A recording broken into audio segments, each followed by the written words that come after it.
ॐ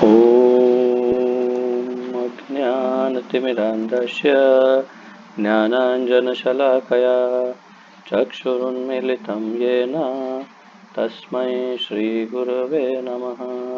श्रीचैतन्यमनोभीष्टं स्थापितं येन भूतले स्वयं रूपकदा मह्यं ददाति स्वपदान्तिकं। वन्देऽहं श्रीगुरुः श्रीयुतपदकमलं श्रीगुरून् वैष्णवांश्च श्रीरूपं साग्रजातं सहगण रघुनाथान्वितं तं सजीवं साद्वैतं सावधूतं परिजनसहितं कृष्णचैतन्यदेवं श्रीराधाकृष्णपादान् सगणललिता श्रीविशाखान्वितांश्च। हे कृष्ण करुणा सिन्धु दीनबन्धु जगत्पते गोपेश गोपिकान्त राधाकान्त नमोऽस्तुते। तप्त कांचन गौरांगी राधे वृंदावनेश्वरी वृषभानुसुते देवी प्रणमामि हरिप्रिये। वाञ्छाकल्पतरुभ्यश्च कृपा सिन्धुभ्य एव च पतितानां पावनेभ्यो वैष्णवेभ्यो नमो नमः। अनन्तकोटि वैष्णववृन्द की जय। नमः ओं विष्णुपादाय कृष्णप्रेष्ठाय भूतले श्रीमते जयपताका स्वामिनिति नामिने। नमो आचार्यपादाय निताय कृपाप्रदायने गौरकथाधामदाय नगरग्रामतारिणे। नमः ओं विष्णुपादाय कृष्णप्रेष्ठाय भूतले श्रीमते भक्तिवेदांत स्वामिनिति नामिने। नमस्ते सारस्वते देवे गौरवाणी प्रचारिणे निर्विशेषशून्यवादी पाश्चात्यदेशतारिणे। जय श्री कृष्ण चैतन्य प्रभु नित्यानंद श्री अद्वैत गदाधर श्रीवासादि गौर भक्तवृंद। हरे कृष्ण कृष्ण कृष्ण हरे हरे हरे राम राम राम हरे हरे। हरे कृष्ण कृष्ण कृष्ण हरे हरे हरे राम राम राम हरे हरे। हरे कृष्ण कृष्ण कृष्ण हरे हरे हरे राम राम राम हरे हरे। आप सबका स्वागत है भक्ति रसामृत सिंधु के अत्यंत सुमधुर इस शिविर में। और हम लगभग अब अंतिम चरण में पहुंच गए हैं, जब हम बहुत ही जल्द भक्ति रसामृत सिंधु की समाप्ति देखेंगे। परंतु जैसे धीरे धीरे आगे बढ़ते गए और अनेक रसों का हमने अध्ययन किया, उसमें प्रमुख 5 रस जिनका हमने अध्ययन किया और 7 गौण रस उनका भी अध्ययन हमने कर लिया। तो 12 रसों का अध्ययन हम कर चुके हैं। और भक्ति के जो रस हैं उसमें अब कोई चर्चा शेष नहीं, परंतु अब इन रसों का मिश्रण जब हो, मिक्स हो जाए रस, तो कैसा परिणाम आता है उसकी चर्चा आज होने वाली है। और मेरे मत अनुसार, निजी मत अनुसार, जो मैंने देखा कि अब तक की पूरी भक्ति रसामृत सिंधु में, अब तक भक्ति रसामृत सिंधु के संपूर्ण अध्ययन में सबसे अधिक गहन, कॉम्प्लेक्स, कॉम्प्लिकेटेड और समझने में भी अत्यंत कठिन और याद रखने में भी अत्यंत कठिन ऐसी चर्चा आज से प्रारंभ होगी। आगे देखते हैं किस तरह से हम इसे उसका पाचन कर पाते हैं, डाइजेस्ट कर पाते हैं इतना कॉम्प्लिकेटेड ज्ञान। परंतु प्रयास यही रहेगा कि हम इसे समझ पाए। तो पहले तो मैंने सोचा कि आप लोगों से कहूँगा कि आज तो आपको बहुत नोट्स लिखनी है, परंतु फिर एक समय पर मुझे लगा कि नहीं, आप नोट्स ही मत लिखिए, मैं ही इसका एक चार्ट बना करके आपको दे देता हूँ। तो शायद उस चार्ट से आप इस विषय को थोड़ा आसानी से समझ पाएंगे। इसलिए आज क्या करेंगे कि बिल्कुल सरल से सरल इसको पढ़ते जाएंगे, केवल पढ़ते जाना है। और फिर इसका चार्ट मैंने आज तैयार करना, चार्ट बनाना आरंभ कर दिया है। मुझे लगा था मैं क्लास के पहले कर पाऊंगा, परंतु मैं उसमें से शायद 25% भी नहीं कर पाया। तो अब बहुत समय लगेगा। वो चार्ट जब बन जाएगा तो चार्ट मैं आपको भेज दूंगा। एक्सेल शीट, बहुत सिंपल एक टेबल बनाऊंगा, चार्ट अर्थात एक टेबल बनाऊंगा एक्सेल में, जिसके अंदर केवल 3 हिस्से रहेंगे। और हो सकता है अधिक हिस्से दूसरे चार्ट में, दूसरे टेबल में बने, परंतु अ, उसमें मैं इन सब बातों को इस तरह से रखूंगा कि आपको समझने में थोड़ी आसानी हो। परंतु अभी अ, उसको पढ़ लेते हैं और देखते हैं कितना समझ पाएंगे। तो आइए इस गहन विषय को, अत्यंत गहन विषय को हम पढ़ना प्रारंभ करते हैं। तो आज श्री भक्ति रसामृत सिंधु में चौथे विभाग में, अंतिम विभाग में हम 49वां अध्याय, चैप्टर नंबर 49 कर रहे हैं, जिसका शीर्षक है रसों का मिश्रण। विभिन्न प्रकार के भक्ति रसों का मिश्रण और मैत्री या वैर स्थिति, या इसका एक और शीर्षक में एक और इसका शीर्षक ये भी निकल आता है, मैत्री या वैर स्थिति। अर्थात कि जब ये 12 रस अलग अलग प्रकार से एक दूसरे के साथ मिक्स होते हैं, तो कभी मैत्री का भाव प्रकट हो सकता है, कभी वैर, दुश्मनी का भाव। तो वो क्या है ये सब, वो सब हम जब पढ़ेंगे तो धीरे धीरे धीरे, शुरुआत में तो शायद आप लोग इतना नहीं समझ पाएंगे, फिर उदाहरण जब शुरू होंगे तो एक उदाहरण, 2, 4 उदाहरण के बाद धीरे धीरे धीरे आप और थोड़ा थोड़ा समझना प्रारंभ करेंगे, जो मुझे लग रहा है, जो ऐसा मेरे साथ हुआ। तो जो जब चार्ट मेरा, वो जो टेबल रेडी हो जाएगा, उसके बाद आप लोगों को काफ़ी आसानी होगी। वो टेबल से आपको सब कुछ स्मरण हो जाएगा।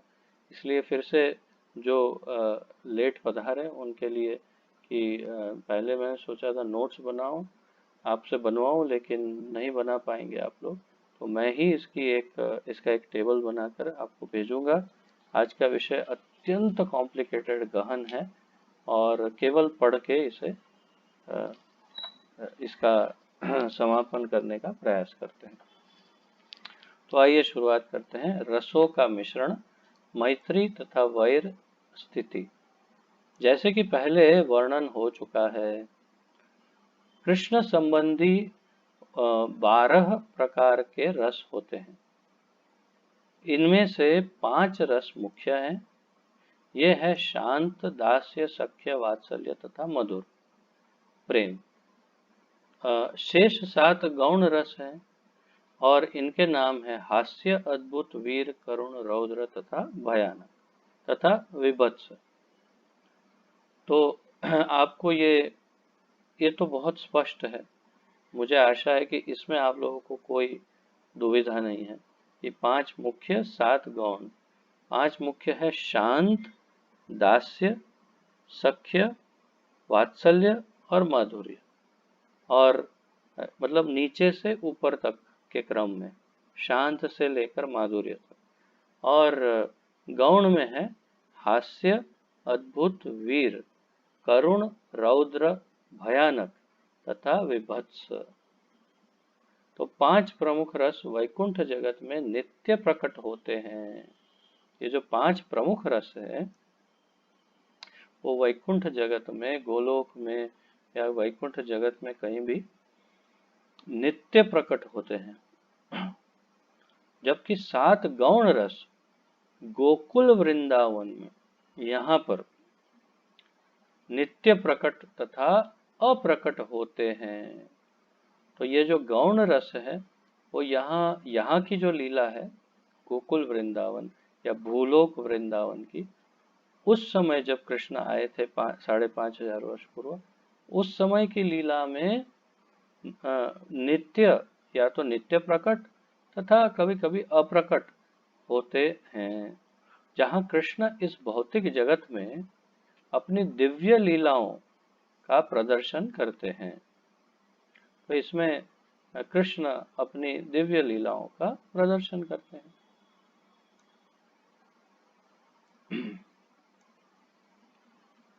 प्राय नियमित रस के अतिरिक्त किसी अन्य रस की भी उपस्थिति पाई जाती है और इन रसों का मिश्रण कभी अनुकूल या आस्वाद्य होता है तो कभी प्रतिकूल या स्वाद रहित।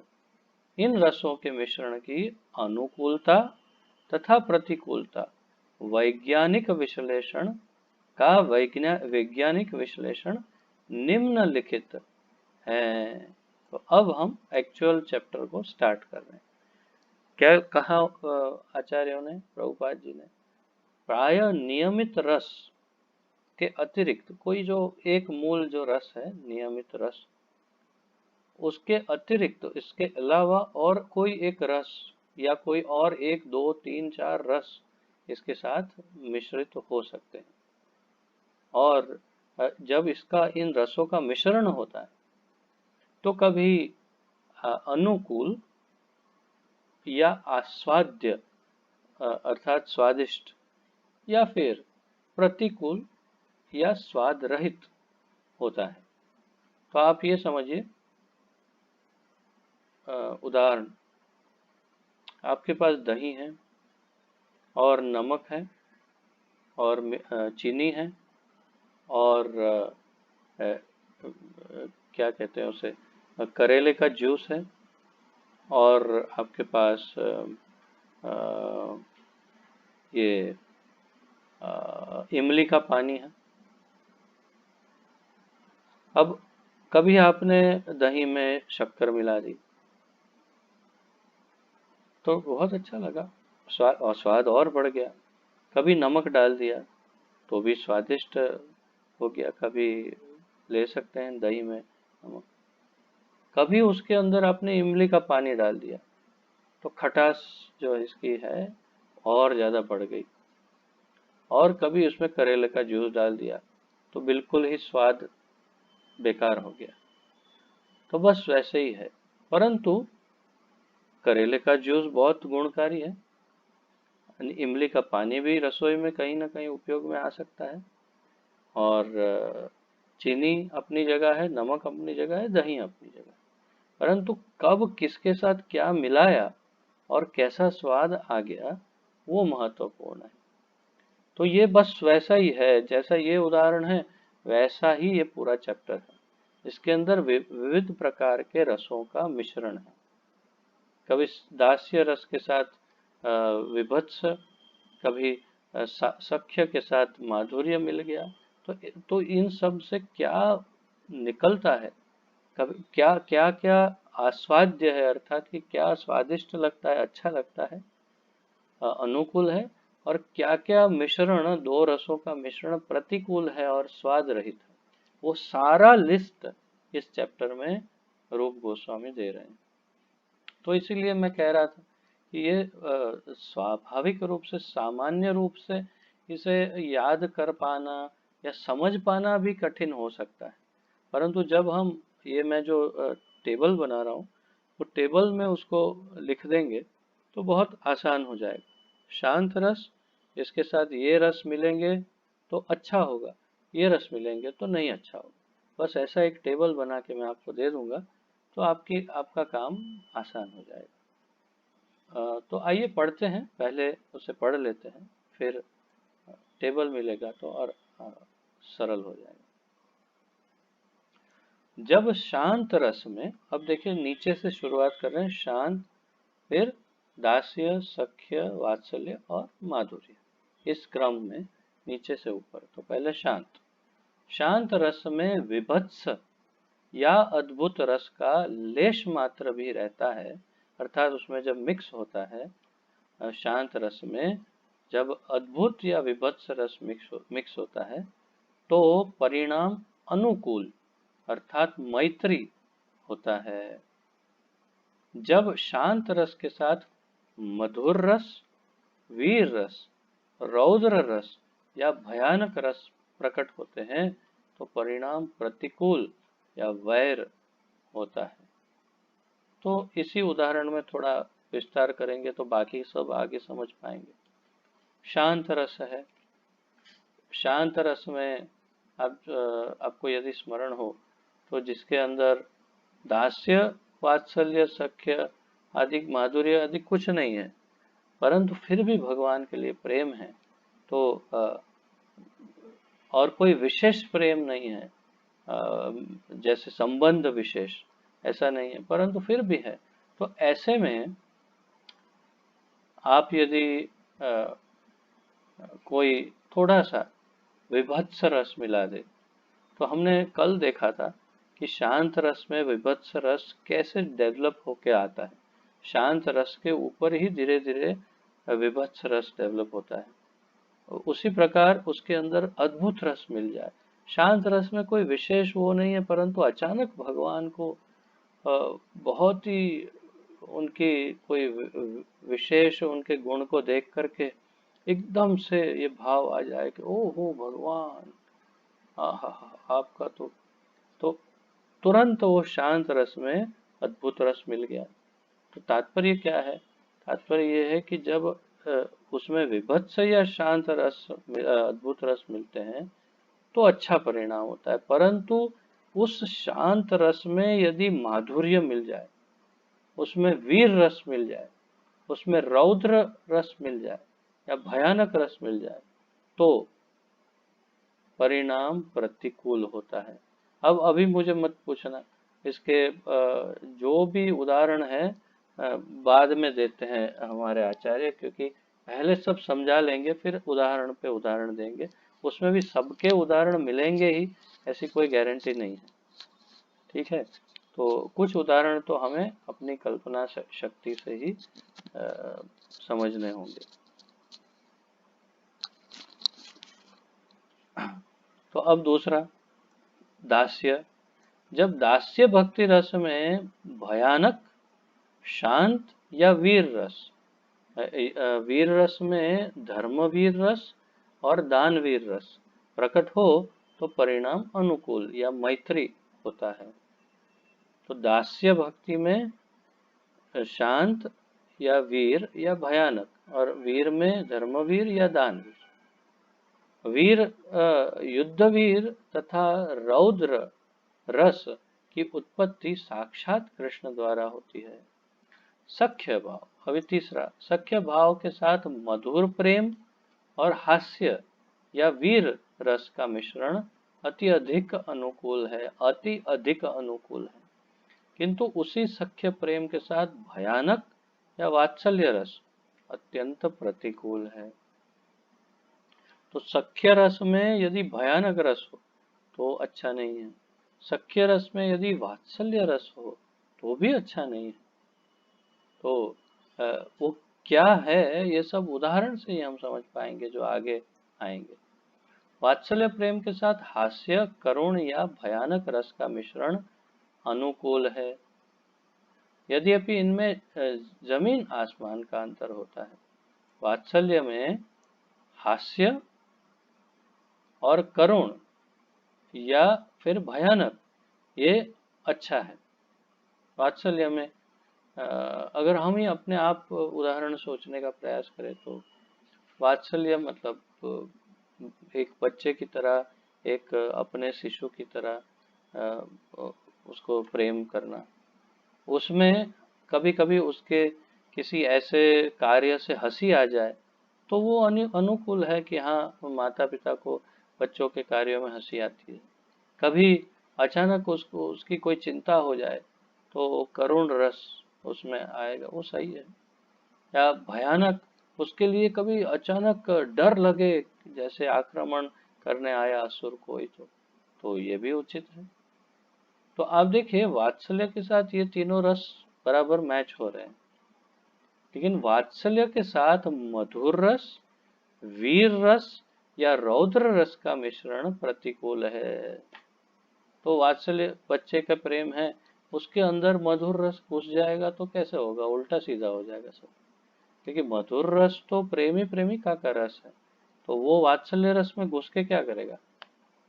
या फिर वीर रस कि आजा चल फाइट करते हैं, आजा तू भी लट्ठी लकड़ी उठा, मैं भी लकड़ी उठा, और फिर एक दूसरे को ललकारना, फाइट करना। तो ये वात्सल्य में तो मैच नहीं होता। और वैसे ही रौद्र रस, क्रोध, अत्यंत क्रोध, तो आवश्यकता से अधिक क्रोध या बिल्कुल क्रोध ही वात्सल्य रस में प्रतिकूल है। तो मुझे लगता है अब आप धीरे धीरे थोड़ा थोड़ा समझ पा रहे होंगे कि किस प्रकार रसों का मिश्रण अनुकूल या प्रतिकूल हमारे आचार्य बताने का प्रयास कर।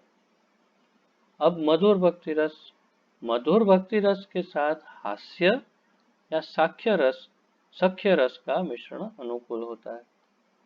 तो जब मधुर भक्ति रस हो उसमें हास्य, मजाक चलती है, एक दूसरे की खिंचाई करते हैं, मजाक करते हैं प्रेमी प्रेमिका, और उसमें फ्रेंड्स के जैसे एकदम सखा की तरह भी रह सकते हैं, ये भी अनुकूल है। परंतु कुछ विद्वानों के मत अनुसार मधुर रस में युद्धवीर तथा धर्मवीर रस ही अनुकूल योग प्रदान करते हैं। तो यह एक बड़ा आश्चर्य है। कुछ विद्वान क्षमा कीजिए, कुछ विद्वान ऐसा कहते हैं कि वीर रस में भी युद्धवीर रस या धर्मवीर रस ही अनुकूल योग प्रदान करते हैं माधुर्य रस में। ये आश्चर्य है। इस मत के अनुसार इन दोनों रसों के अतिरिक्त अन्य सभी अभिव्यक्तियां मधुर रस के प्रतिकूल हैं। तो जिन्होंने ये मत दिया है उनके अनुसार बाकी सारे रस, कोई भी रस इन दो के अलावा मधुर रस के साथ मिक्स नहीं होते। ये भी एक सोच है। अब आगे हास्य रस के साथ, अभी गौण रसों की बात, हास्य रस के साथ भयानक, मधुर तथा वात्सल्य तीनों ही मैत्री भाव प्रदर्शित करते हैं, जबकि करुण या विभत्स रस वैरी है। तो हास्य रस में भयानक, मधुर और वात्सल्य अच्छे हैं, और करुण या विभत्स रस हास्य रस में वैरी है। क्यों? अब देखो, करुण रस है, चिंता हो रही है बहुत और उसके लिए दुखी है, उसको कुछ पीड़ा हो रही है और उसमें अचानक हंसी आ जाए तो अरे भाई, चिंता कर रहे हो और बीच में हंस पड़े तो पागल समझेगा कोई। तो ये रस जो है, देखो श्रेया को भी हंसी आ गई। तो ये रस जो है वो रस बिल्कुल प्रतिकूल है, क्योंकि करुण रस में हास्य में करुण कहाँ से मिक्स होगा। और विभत्स रस इसी प्रकार हास्य रस के साथ मिक्स नहीं होता। फिर अद्भुत रस, अद्भुत के साथ वीर या शांत रस मैच होते हैं, मिश्रण होता है, जबकि रौद्र या भयानक रस अद्भुत रस के साथ मिक्स नहीं होते। वीर भक्ति रस के साथ अद्भुत हास्य तथा दास्य की मैत्री होती है, जबकि भयानक या मधुर रस वैरी होता है। कुछ विद्वानों के अनुसार शांत रस एवं वीर भक्ति रस में सदैव मैत्री रहती है। कुछ विद्वानों का ये मत है कि शांत और वीर भक्ति रस सदैव मित्र रहते हैं। आगे उदाहरण बहुत आएंगे। करुण रस के मित्र रस हैं, करुण के क्या मित्र हैं? रौद्र या वात्सल्य रस, जबकि हास्य, मधुर या अद्भुत रस उसके वैरी हैं। रौद्र रस के मित्र करुण या वीर रस है, जबकि हास्य, मधुर तथा भयानक रस उसके वैरी है। भयानक रस के मित्र रस है विभत्स तथा करुण। वीर रस के वैरी रस है मधुर रस, हास्य रस तथा रौद्र रस। विभत्स रस के मित्र रस हैं शांत, हास्य तथा दास्य, जबकि मधुर रस तथा सख्य वैरी हैं विभत्स रस के। उपर्युक्त हो गया, तो ये एक टेबल तैयार हो गया। अब आगे और अलग प्रकार से इसका विभाजन होगा रसों का। उपयुक्त विश्लेषण रसाभास या रसों के वैर मिश्रण का नमूना है। आप अंडरलाइन अभी भी यदि करते हो तो इस लाइन को अंडरलाइन करिए। इसमें भी रसाभास शब्द के ऊपर अच्छा सा एक बॉक्स बनाइए ताकि आपको ये शब्द याद रहे। हमारे लिए ये शब्द ही सबसे महत्वपूर्ण है, रसाभास, रस आभास, क्योंकि ये सब कुछ जो हम चर्चा कर रहे हैं वो सब रसाभास कहलाता है। तो उपयुक्त विश्लेषण रसाभास या रसों के वैर मिश्रण का नमूना है। रस आभास या रसाभास के इस दिव्य विज्ञान के द्वारा रसों की मैत्री तथा उनके वैर की सम्यक व्याख्या की जा सकती है। जब चैतन्य महाप्रभु जगन्नाथपुरी में निवास कर रहे थे तो अनेक कवि तथा भक्त उनके पास आकर कविता सुनाते थे, किंतु यह नियम बनाया था कि सर्वप्रथम चैतन्य महाप्रभु के सचिव स्वरूप दामोदर उन कविताओं की विवेचनात्मक जांच कर लें। विवेचनात्मक जांच अर्थात उसको एनालाइज करेंगे, स्टडी करेंगे, इसमें सही क्या है, गलत क्या है, वो सब। फिर उसके बाद वो कवि को कहेंगे हाँ तेरी कविता में ये प्रॉब्लम है, ये प्रॉब्लम है, तू जा वापस। और सब टेस्ट ठीक हो जाए तो कहेंगे ठीक है जाओ महाप्रभु को सुनाओ। तो और जांच कर लें, और जब वे देखें कि उनमें रसाभास नहीं है तभी वे उस कवि को श्री चैतन्य महाप्रभु के पास जाकर कविता सुनाने देते थे। तो रस आभास जो है वो इतनी अच्छी वस्तु नहीं है। विशेष रूप से यहाँ एक शब्द यूज किया है कि वैरी रस, रसाभास या रसों के वैर मिश्रण का नमूना। रसाभास का अर्थ मूल रस अर्थ है कि वैरी रस का जो मिश्रण है उसे रसाभास का, और वो उचित नहीं है और भक्ति में वो आनंद नहीं देता, रस नहीं देता। और इसलिए चैतन्य महाप्रभु के पास कोई ऐसा कवि नहीं जा सकता था जिसकी कविता में रसाभास हो। तो ये चेक कौन करता था? स्वरूप दामोदर। और फिर वे जाने देते कि ठीक है तुम्हारी कविता में रसाभास नहीं है, जाओ महाप्रभु को सुनाओ। रसाभास का विषय अत्यंत महत्वपूर्ण है, हमारे आचार्य बता रहे हैं। और जो शुद्ध भक्त हैं वे भगवान से संबंध विषयक वर्णनों में पूर्ण मैत्री देखने की आशा करते हैं। रसों की मैत्री तथा वैर का अध्ययन कभी कभी जटिल हो जाता है, ये थोड़ा कॉम्प्लिकेटेड हो सकता है, थोड़ा मुश्किल हो सकता है समझना। अतएव ऐसा क्यों होता है, इस बारे में कुछ संकेत दिए जा रहे हैं। ऐसा क्यों होता है, ऐसा इसके संकेत दिए जाए। जब एक मित्र दूसरे मित्र से मिलता है तो इस मिलन से उत्पन्न रस सामान्यतया आस्वाद्य होता है। तो एक मित्र दूसरे मित्र से मिले तो स्वाभाविक है कि रस जो उत्पन्न होगा वो बहुत अच्छा रस उत्पन्न होगा। दोनों एक दूसरे के साथ मीठी मीठी बात करेंगे, सुख दुख की बात करेंगे।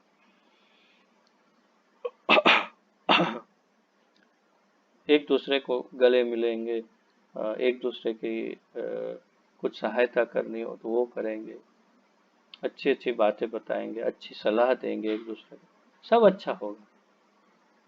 किंतु वास्तव में दो मित्रों के ऐसे मिलन में न जाने कितनी भावनाएं निहित रहती है। कभी कभी लगता है बहुत अच्छा मिलन हो रहा है दो मित्रों का, लेकिन कभी कभी कुछ अलग प्रकार की भावनाएं भी हो सकती है दोनों में से किसी में या दोनों में ही।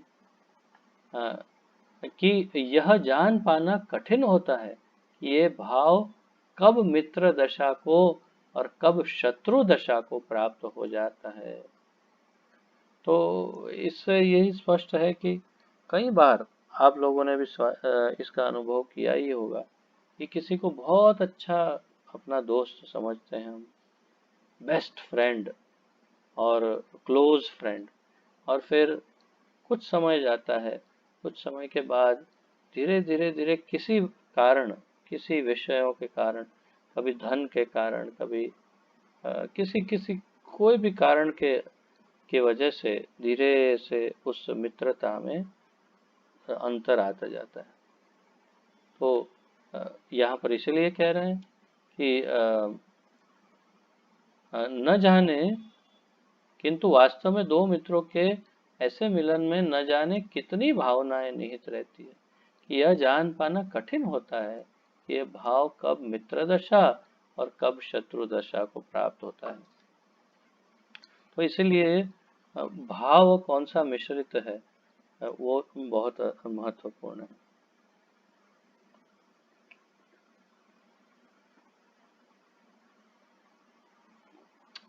दक्ष साहित्यकारों ने, साहित्याचार्यों ने, साहित्य आचार्यों ने, ऐसा शब्द इस्तेमाल कर रहे हैं प्रभुपाद जी।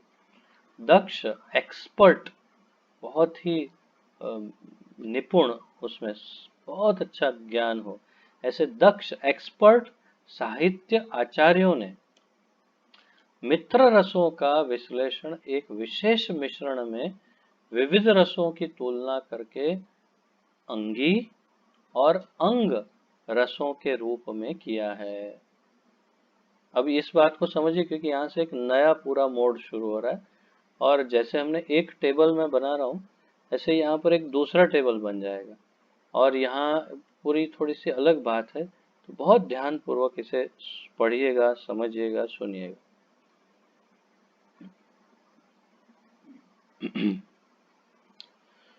दक्ष साहित्य आचार्यों ने मित्र रसों का विश्लेषण एक विशेष मिश्रण में विविध रसों की तुलना करके अंगी और अंग रसों के रूप में किया है। तो अब हम जो बात करने वाले हैं, ये स्मरण रहे कि मित्र रसों की ही बात करने वाले हैं।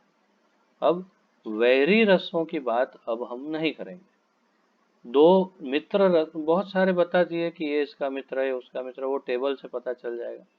अब उन मित्र रसों की बात जो है अब यहाँ आगे बढ़ेगी कि मित्र रसों का विश्लेषण एक विशेष मिश्रण में विविध रसों की तुलना करके अंगी और अंग रसों के रूप में किया जाता है।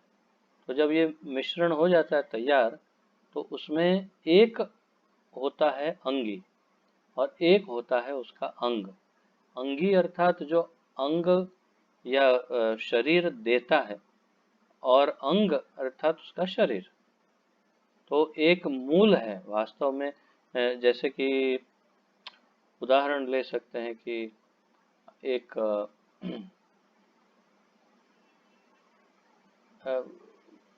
कोई एक लकड़ा या कोई एक पत्थर हमने लिया, उस पत्थर के ऊपर हम एक सोने का जो है ढलान, एक प्लेटिंग करते हैं पत्थर के ऊपर।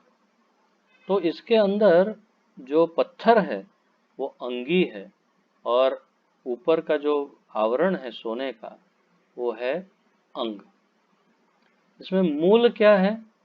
मूल अंगी है।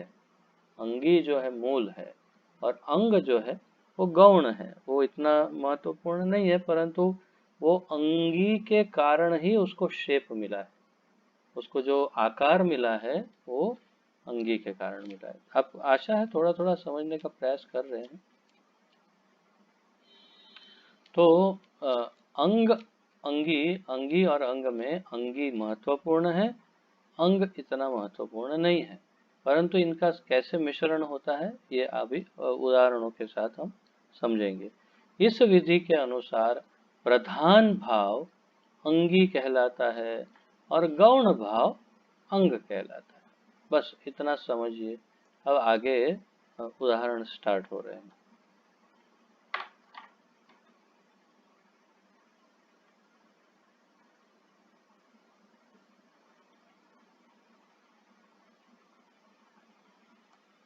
निम्नलिखित कथन से अंग तथा अंगी रसों का स्पष्टीकरण हो जाता है। सारे जीव परम अग्नि के स्फुलिंगों के समान हैं। अतएव मैं नहीं जानता कि मुझ जीव रूपी छोटी छोटी सी स्फुलिंग को मैं उस परम अग्नि भगवान कृष्ण की दिव्य प्रेमा भक्ति में लगा सकूंगा या नहीं। इस कथन में शांत रस को अंगी माना गया और कृष्ण की सेवा करने को अंग माना गया। अब देखिए फिर से पढ़े उस उदाहरण को। सारे जीव परम अग्नि के स्फुलिंगों के समान हैं। अतएव मैं नहीं जानता कि मुझे जीव रूपी छोटे से स्फुलिंग को मैं उस परम अग्नि भगवान कृष्ण की दिव्य प्रेमा भक्ति में लगा सकूंगा या नहीं। तो भगवान की निर्विशेष के गुण, भगवान के निर्विशेष गुण, कोई संबंध नहीं दोनों में, भक्त और भगवान में, केवल उनकी महानता का वर्णन, ये सब शांत रस का लक्षण है। जिसमें कोई महानता दिखाई दे रही है भगवान की, सब है, परंतु कोई रिलेशन नहीं है किसी प्रकार का, तो वो शांत है।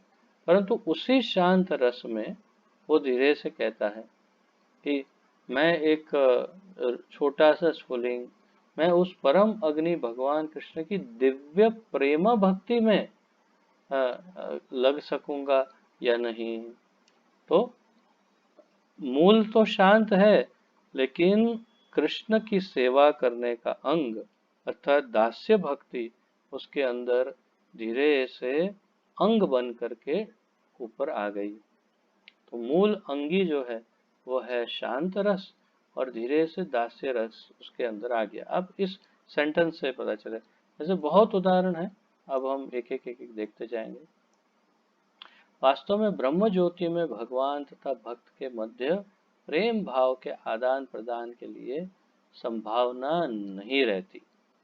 ब्रह्म ज्योति में भगवान तथा भक्त के मध्य प्रेम भाव के आदान प्रदान के लिए संभावना नहीं रहती। एक अन्य उदाहरण दिया जा रहा है जिसमें एक भक्त शोक व्यक्त करता है। हाय, मैं इस शरीर में अब भी नाना प्रकार के आनंद लेने का प्रयास कर रहा हूँ। जो कफ, वीर्य तथा रक्त को ढकने वाली चमड़ी मात्र है। इस चेतन अवस्था में मुझे धिक्कार है कि मैं भगवान के स्मरण के दिव्य भाव का आस्वादन नहीं कर पा रहा। इस कथन में दो रस हैं। अब शुरुआत से देखिए, शांत तथा विभत्स। ऐसे भगवान के की महानता का गुणगान है, सब है, परंतु कोई रिलेशन नहीं है भगवान के साथ। और उसी में सब विभत्स, सब मल, चमड़ी, ये सारा वर्णन है इसके अंदर। तो विभत्स, तो शांत तथा विभत्स का ये मिश्रण है। इसमें शांत रस अंगी है और विभत्स अंग है, अर्थात मुख्य शांत रस है।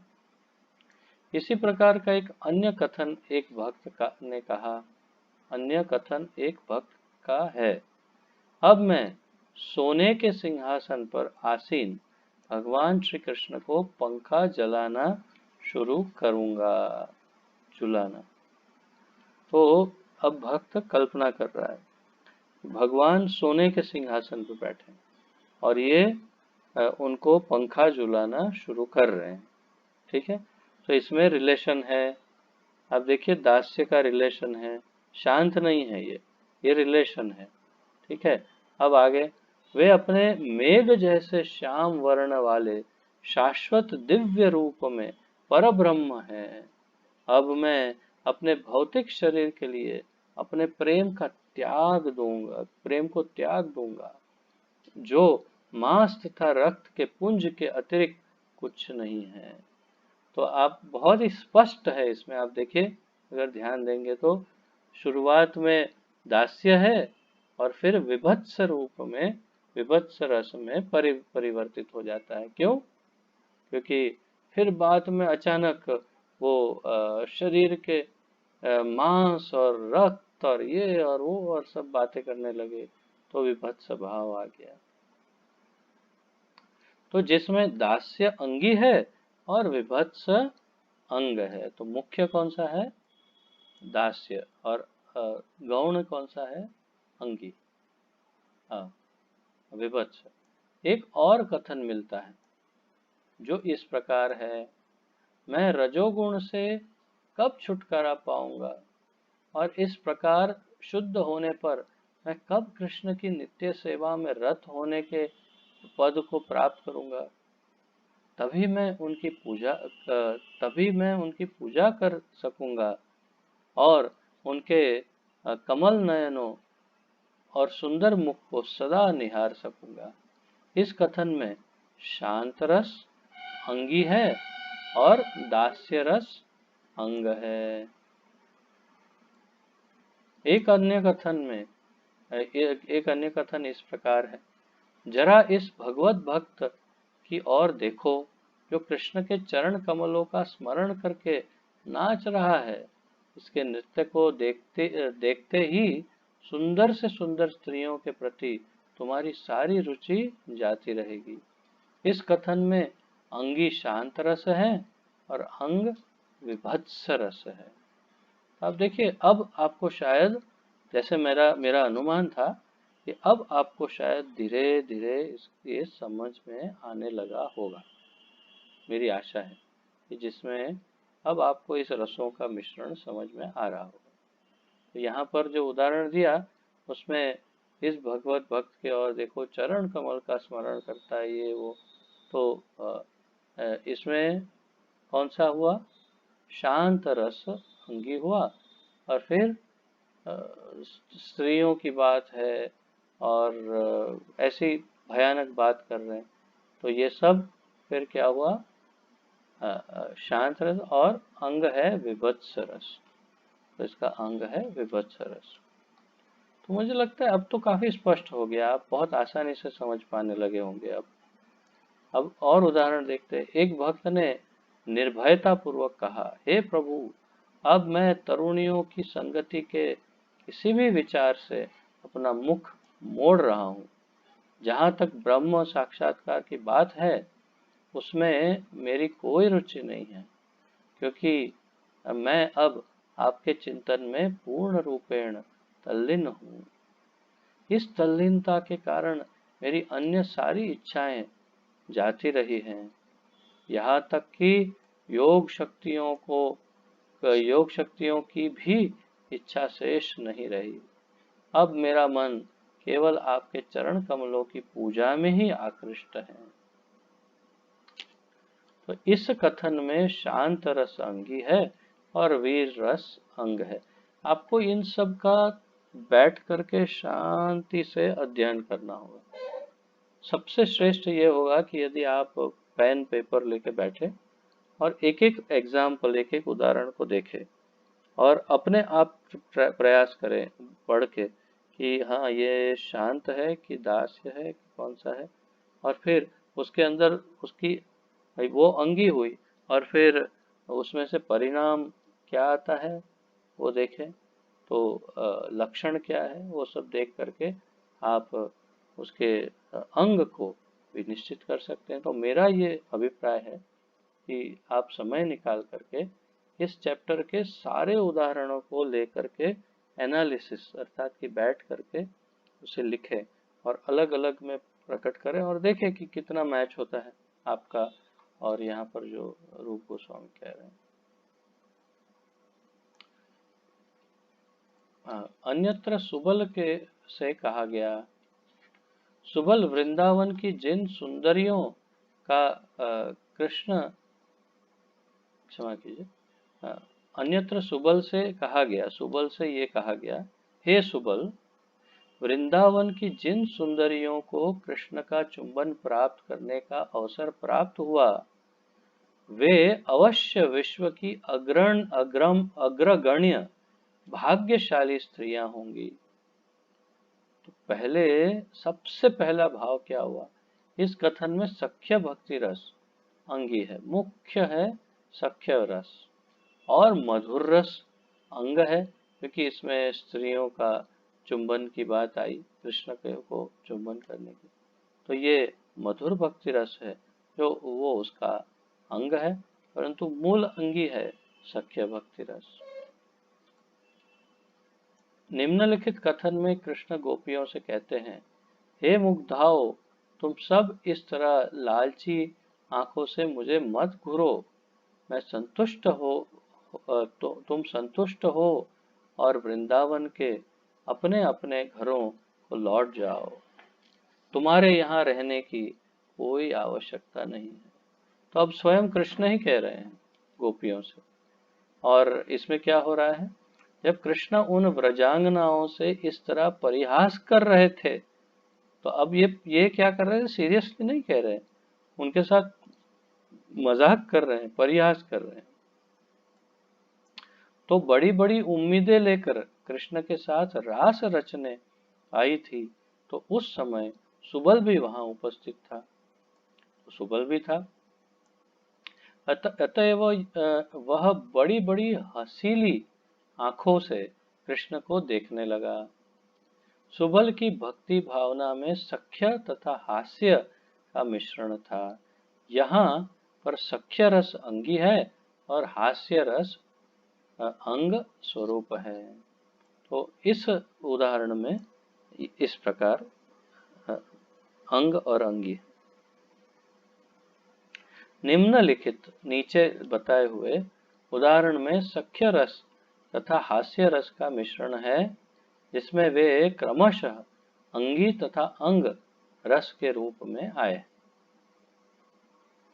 तो नीचे के उदाहरण में सख्य रस तथा हास्य रस का मिश्रण है, और इसमें फिर धीरे से अंगी और अंग के रस में वो दोनों आएंगे। कैसे, अब देखते हैं उदाहरण से। जब कृष्ण ने सुबल को राधा रानी के वेश में यमुना नदी के तट पर एक सुंदर अशोक वृक्ष की छाया में चुपके से छिपे देखा। देखिए क्या कहा हमको, कि पहले सख्य रस और फिर हास्य रस। पहले सख्य रस दिखेगा और फिर उसमें हास्य रस धीरे से आएगा। तो क्या देख रहे हैं, कृष्ण ने देखा कि राधा रानी यमुना के तट पर एक वृक्ष के नीचे बैठी है। तो कृष्ण उसके पास चले गए।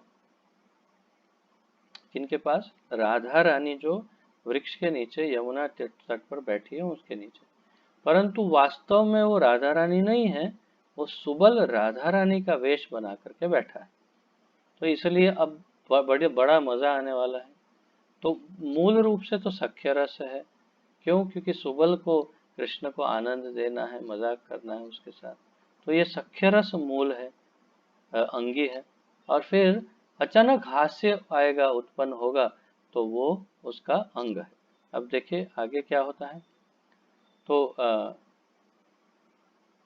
तो एक यमुना नदी के तट पर एक सुंदर अशोक वृक्ष की छाया में चुपके से छिपे देखा, तो वे तुरंत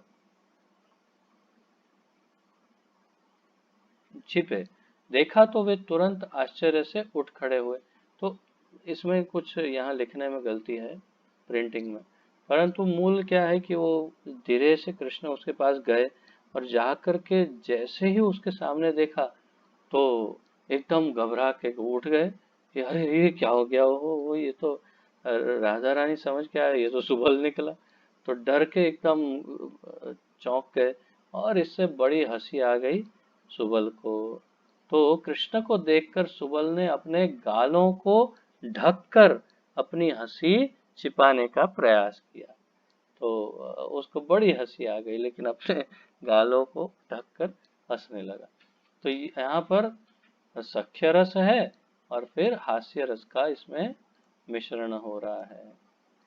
तो अब आप लोग काफी हद तक समझने लगे होंगे। मैंने आपको बताया था ना कि जैसे जैसे उदाहरण आते जाएंगे अब और अच्छी तरह समझते जाएंगे। वात्सल्य तथा करुण रस के मिश्रण का भी उदाहरण प्राप्त होता है। जब यशोदा माता सोचती कि उनका पुत्र जंगल में छाते या जूते के बिना विचरण करता है, तो वे सोचकर अत्यधिक व्यग्र हो उठती कि कृष्ण को कितनी कठिनाई महसूस हो रही होगी। इस उदाहरण में वात्सल्य रस अंगी है और करुण रस अंग है। तो बेटा जा रहा है जंगल में अकेला, जूते भी नहीं पहनता, छाता भी नहीं लेता, तो माता को चिंता होती है धूप लग जाएगी, कांटे लगेंगे। तो वात्सल्य रस मूल है, अंगी है, परंतु उसमें करुण रस मिक्स हो गया। तो अब आप लोग एकदम अच्छे से समझने लगे होंगे, मुझे आशा है। बहुत जल्दी जल्दी अब आप स्वयं भी उदाहरण बना पाएंगे, इतना अच्छा समझने लगे होंगे। तो समय देखते हैं, 8:40 है, अभी समय है। Can continue till 9।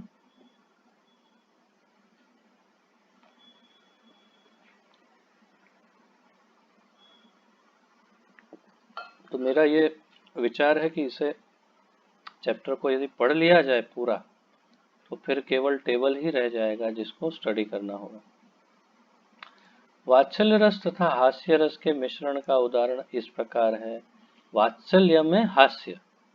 माता यशोदा की एक सखी ने कहा, हे यशोदा, तुम्हारे बेटे ने मेरे घर से बड़ी चालाकी से मक्खन चुराया। उसने उस मक्खन का कुछ अंश मेरे सो रहे बेटे के मुख पर इसलिए पोत दिया कि मैं उसकी शैतानी के लिए अपने बेटे को दोषी ठहरा सकूं। तो देखिए कितना अच्छा उदाहरण दिया कि किसी के वहां चोरी की और उसी के सोए हुए बेटे के मुंह पर मक्खन चिपका दिया। तो उसकी माँ को लगे मेरा बेटा ही खा के सो गया है मक्खन, तो उसको ही डांट पड़े। तो ये सुनकर माता यशोदा को हंसी आती है, परंतु कैसे हंसती है वो भी देखना चाहिए। यह सुनकर माता यशोदा की भौहें वक्र हो उठी, अर्थात ऐसे कि भाई ऐसा करता है। तो हंसी भी आती है और क्रोध भी आता है थोड़ा। तो उन्होंने हंसी के साथ केवल अपनी सखी को देखा। तो हंसी के साथ अपनी सखी को ही देखा, कृष्ण के सामने हंसी के साथ नहीं देखा कि नहीं तो ये तो उसकी शैतानी है, इसलिए कृष्ण के साथ क्रोध के साथ देखा होगा कृष्ण के सामने, परंतु सखी के सामने हंसने लगी। तो माता यशोदा हर एक को अपनी इस हसीली मुद्रा से आशीर्वाद दें। इस उदाहरण में वात्सल्य रस अंगी है और हास्य रस अंग है। भक्ति से युक्त अनेक रसों के मिश्रण का एक उदाहरण यह है। अनेक रस मिश्र कैसे मिक्स हो जाते हैं। जब कृष्ण अपने बाएं हाथ से गोवर्धन पर्वत उठाए हुए थे, तो उनके बाल उनके कंधों पर बिखर गए थे और ऐसा लग रहा था कि उन्हें पसीना छूट गया है। जब माता यशोदा ने यह दृश्य देखा तो वे कांपने लगी। फिर वे उस दृश्य को आंखें फाड़ कर देखने लगी। तो उन्होंने कृष्ण को तरह तरह के मुंह बनाते चिढ़ाते देखा। तो कृष्ण ने पहले ऐसे खड़े थे और माता को लगा कि अरे देखो पसीना आ गया है, बहुत बहुत परिश्रम हो रहा है, बहुत कष्ट हो रहा है मेरे बेटे को। तो कृष्ण समझ गए कि माता चिंतित है, तो उन्होंने तरह तरह के मुंह बनाने शुरू किए, जैसे श्रेया बनाती है ना मुंह, तरह तरह के ऐसे मुंह, कभी ऐसे ऐसे मुंह बनाने लगे। तो माता यशोदा ऐसे मुंह को देखकर हंसने लगी और समझ गई कि इसको कोई परेशानी नहीं हो रही है। तो फिर वो उस दृश्य को आंखें आंखें फाड़ कर देखने लगी। तो उन्हें कृष्ण को तरह तरह मुंह बनाते चिढ़ाते देखा। तब यशोदा प्रसन्न होकर हंसने लगी। जब फिर उन्होंने सोचा, फिर थोड़ी देर के बाद फिर सोचा कृष्ण अति अधिक लंबे समय से पर्वत को धारण किए हुए हैं, तो पुनः उसके वस्त्र पसीने से तर तर हो उठे। माता यशोदा व्रजेश्वरी अपनी असीम कृपा से सारे ब्रह्मांड की रक्षा करें। इस उदाहरण में वात्सल्य रस तो अंगी है, किंतु भयानक, रौद्र, हास्य, करुण आदि रस अंग है। तो इसमें बहुत सारे रस अंग में, और मूल रस कौन सा है? वात्सल्य। तो ये अनेक रसों का मिश्रण। अब मधुर रस तथा सख्य रस के मिश्रण का उदाहरण तब प्राप्त होता है जब श्रीमती राधा रानी ने अपनी सखियों से कहा, मधुर तथा सख्य रस। हे सखियों, जरा देखो तो कृष्ण किस प्रकार अपने हाथ को सुबल के कंधे पर रखे हैं। तो सख्य रस, जिसने एक युवती के जैसे वस्त्र धारण कर रखे हैं। मैं सोच रही हूँ कि वह सुबल के द्वारा मेरे पास कोई संदेश भेज रहा है। तो ये माधुर्य रस कि कोई संदेश मुझ तक भिजवाएंगे भगवान। तो भाव यह है कि राधा रानी के बड़े बूढ़े नहीं चाहते थे कि कृष्ण या उनके संगी उनके साथ रहे, अतएव ये मित्र कभी कभी स्त्री वेश धारण कर लेते थे, जिससे वे राधा रानी को कृष्ण का संदेश पहुंचा सके। इस उदाहरण में मधुर रस अंगी है और सख्य रस अंग है। भक्ति में मधुर रस तथा हास्य रस के मिश्रण का उदाहरण इस प्रकार है। मधुर और हास्य का मिश्रण। युवती के वेश में कृष्ण ने राधा रानी से कहा। अब कृष्ण ने युवती का वेश धारण किया है, स्त्री का, और वो राधा रानी से कहते हैं, अरे निष्ठुर लड़की, क्या तुम इतना भी नहीं जानती कि मैं तुम्हारी बहन हूँ? तुम मुझे पहचान क्यों नहीं पा रही? तुम मुझ पर कृपालु बनकर मेरे कंधों को पकड़ो और प्रेम पूर्वक मेरा आलिंगन करो। तो वो चाहते हैं कि राधा रानी का आलिंगन करें, और इसलिए उनकी एक बहन का, एक स्त्री का वेश धारण करके गए हैं और उसको बोल रहे हैं कि अरे तुम क्यों मुझे पहचानते? मैं तेरी बहन हूँ, आओ मुझसे गले लग जाओ। और तो क्या होता है, कृष्ण ये सुंदर वचन अ, राधा रानी जैसा वेश धारण करके बोल रहे थे, और श्रीमती राधा रानी इनका मंतव्य समझ गई थी। राधा रानी समझ गई थी कि ये कृष्ण ही है, किंतु क्योंकि वे अपने गुरुजनों के बीच थी, अर्थात घर के बड़े बूढ़ों के बीच में थी, वे केवल मुस्कुरा दी, बोली कुछ नहीं। यहाँ मधुर रस अंगी है और हास्य रस अंग है। तो वो समझ गई कि ये तो कृष्ण ही है जो ऐसे सब कर रहा है, लेकिन वो कुछ नहीं बोली, हंसने लगी। ये देखो कृष्ण कैसी हालत है उसकी, और इतने सारे लोग खड़े हैं। तो यहाँ पर मधुर रस मूल है और हास्य रस उसका एक अंग है। निम्नलिखित उदाहरण में कई भावों का मिश्रण दिखा है। फिर से कई भाव का मिश्रण का एक उदाहरण है। जब चंद्रावली एक सखी ने देखा कि कृष्ण वृषासुर से लड़ने जा रहा है, तो वह सोचने लगी, चंद्रावली की सखी सोच रही है, कृष्ण कितने अद्भुत हैं। तो यह है अद्भुत रस। उनका प्रसन्न मन चंद्रावली की भ्रुकुटियों पर मुक्त है। माधुर्य, उनके सर्पवत हाथ अपने मित्र के कंधे पर हैं, और साथ ही वे सिंह की तरह गर्जन कर वृषासुर को लड़ने के लिए उत्तेजित कर रहे हैं। तो इसमें सख्य रस और वीर रस, ये सारे, यह मधुर रस, सख्य रस तथा वीर रस का उदाहरण है। देखा कि किस तरह से सारे रस मिक्स करके एक उदाहरण मिला। इसमें मधुर रस अंगी है और सख्य तथा वीर रस अंग है। तो आपको ये सब फिर से थोड़ा धैर्य पूर्वक अकेले में शांति से पढ़ना होगा, तब आप ये सब और अच्छी तरह समझ पाएंगे। जब कुब्जा ने कामातुर होकर के कृष्ण का पीताम्बर पकड़ लिया, तो कृष्ण ने वहां पर खड़े तो कृष्ण ने वहां पर खड़े और हंस रहे अनेक लोगों के समक्ष अपनी उद्दीप्त गालों के साथ अपने सिर को नीचा कर लिया। यह मधुर रस का हास्य रस का मिश्रण है। इसमें हास्य रस अंगी है और मधुर रस अंग है। ये उल्टा है, देखिए इसमें इसमें मूल हास्य है और मधुर रस इसका केवल अंग है। मूल रूप से इसमें हंसी मूल है। तो ये क्या क्या है, अंगी क्या है और अंग क्या है, उसका और अच्छा एक्सप्लेनेशन, उसकी समझूती आगे देंगे हमारे आचार्य।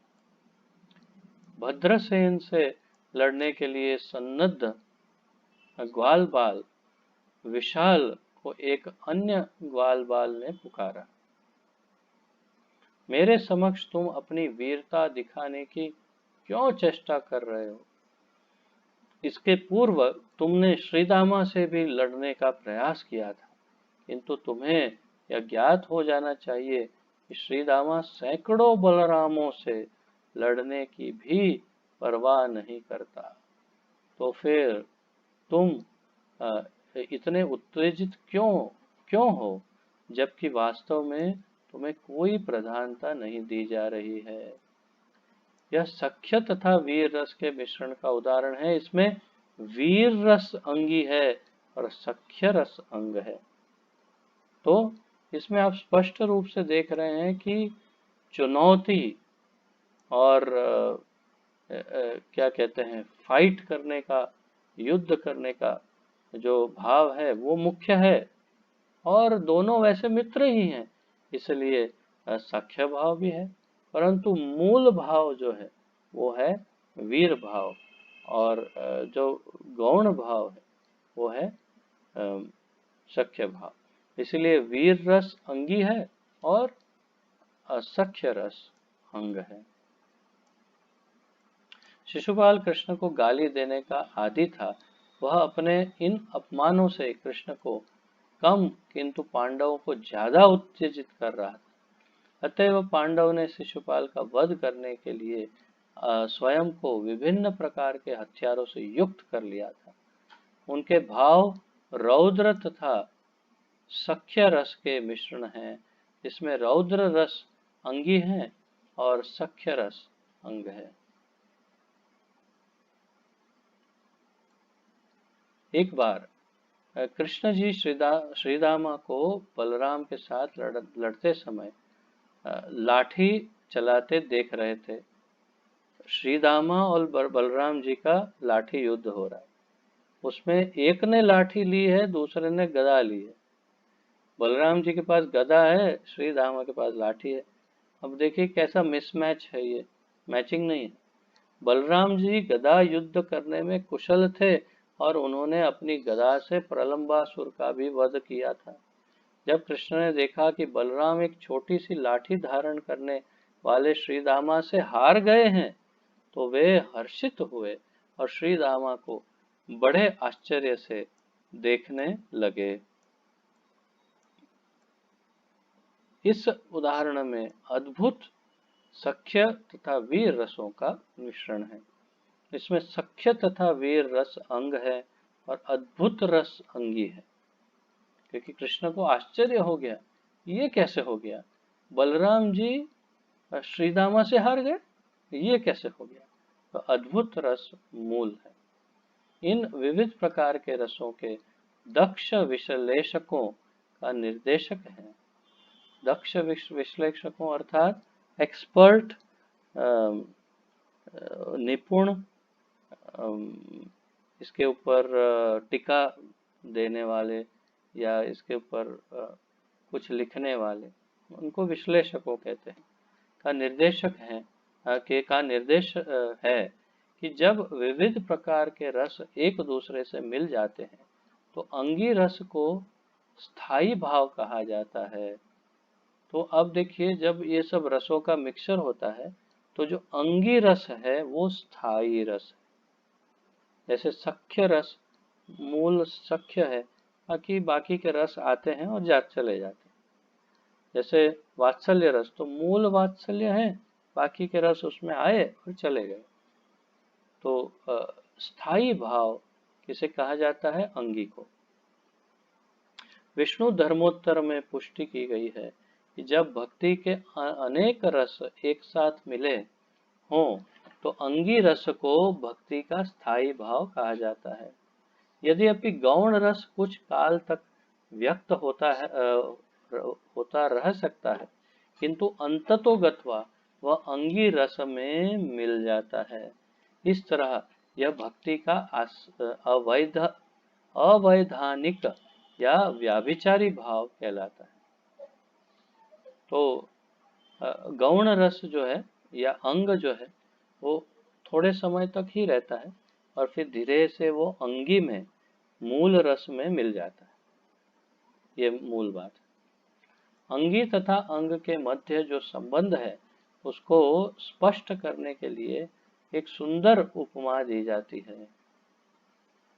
वामन देव वास्तविक भगवान है। देखो इसमें क्या समझाने का प्रयास कर रहे हैं, बहुत मजेदार ये उदाहरण है कि अंग तथा अंगी के मध्य संबंध कैसा है उसको स्पष्ट करने के लिए।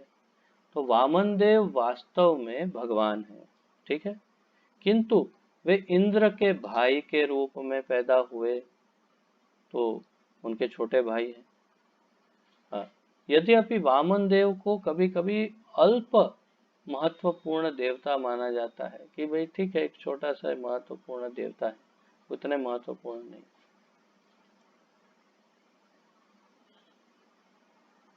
किंतु वास्तव में वे देवराज इंद्र के पालक हैं। देवराज इंद्र को पालन पोषण वामन देव करते हैं। इस प्रकार यद्यपि वामन देव को कभी कभी गौण देवता माना जाता है, किंतु उनका वास्तविक पद परम पूर्ण का है जो समस्त देव प्रणाली का स्रोत है।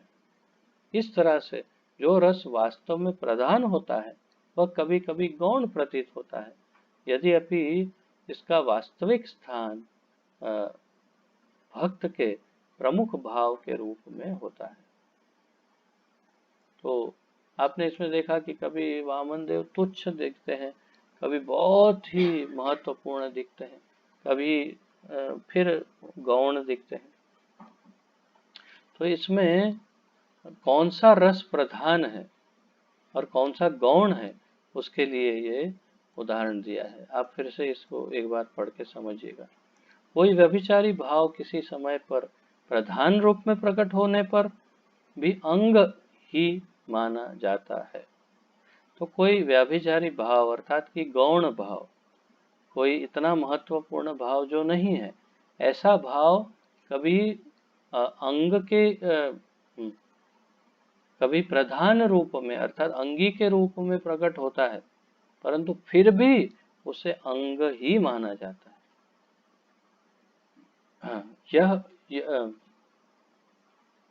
यदि यह अत्यंत प्रधान रूप में प्रकट नहीं होता तो यह अल्प रूप में प्रकट होकर शीघ्र ही अंगी रस में विलीन हो जाता, किंतु इतने कम प्राकट्य पर कोई ध्यान नहीं दिया जाता।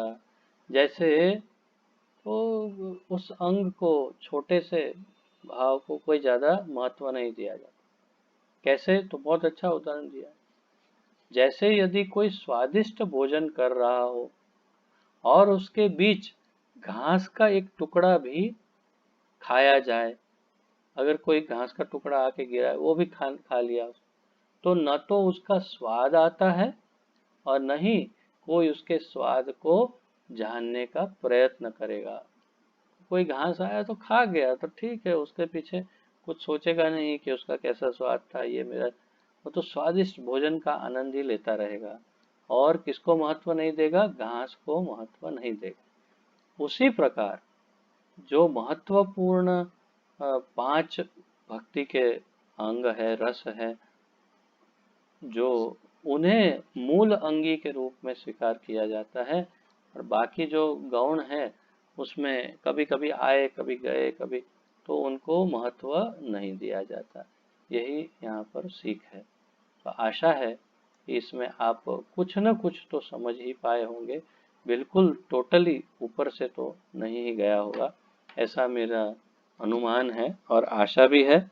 और इसी के लिए मैं वो चार्ट और टेबल भी आपको तैयार करके दूंगा, ताकि आप थोड़ा और अधिक इसमें समझ पाएं।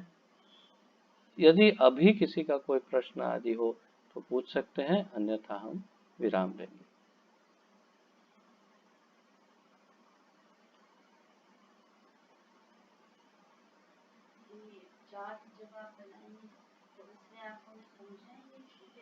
चार्ट से स्वयं ही समझ में आ जाएगा।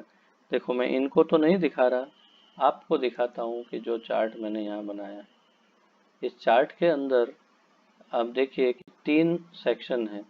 मूल रस, अनुकूल मिश्रित रस यानी मैत्री, और प्रतिकूल मिश्रित रस यानी वैर। तो ये पहले सेक्शन का टेबल है। उसमें शांत रस के सामने विभत्स और अद्भुत मैत्री है, और मधुर, वीर, रौद्र और भयानक वैर है। तो इस प्रकार चार्टिंग कर रहा हूँ ये टेबुलर फॉर्म में। और वैसे ही अंग और अंगी के भी हम उदाहरण का टेबल बना देंगे। तो हाँ, जब ये चैप्टर पढ़े और ये टेबल को देखें तो सब कुछ एकदम स्पष्ट जल्दी जल्दी हो जाएगा, और कभी स्मरण करना हो तो भी स्मरण कर सकते हैं।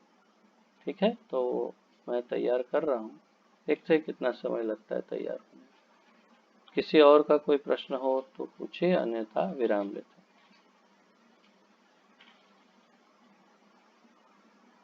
आप सबका बहुत बहुत बहुत बहुत धन्यवाद। श्री भक्ति रसामृत सिंधु की जय। श्रील रूप गोस्वामी प्रभुपाद की जय। पतित पावन अभय चरणारविंद भक्ति वेदांत स्वामी श्रील प्रभुपाद की जय। गुरु महाराज की जय। अब सब भक्तों की जय हो। हिताय गौर प्रेमानंदे। हरि हरि बोल। हरे कृष्णा। आप सबको दंडवत प्रणाम। धन्यवाद।